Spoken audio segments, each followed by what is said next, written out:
ถ้าหัวใจน้องยังไม่แน่ รู้ไหมใจพี่อ่อนแอเป็นโรคแพ้สัญญา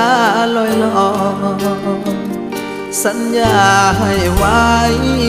กี่ครั้งก็พังบ่อยๆพี่หรืออุตส่าห์หลงคอยหน้าใจน้อยคอยเธอทุกที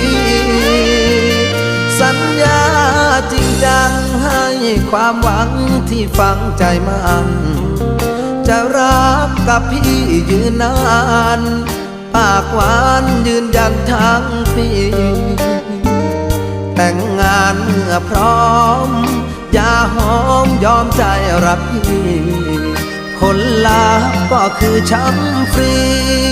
คนดีไม่มีสัจจาสัญญาเอ่ยมาแล้วก็ลาจากเหลือไว้เพียงซากกากคำหวานบั่นทอนชีวาเห็นเธอดีจากแทบไม่อยากจะเชื่อสายตาพี่เสียดายเวลาที่คอยหาแล้วมาเป็น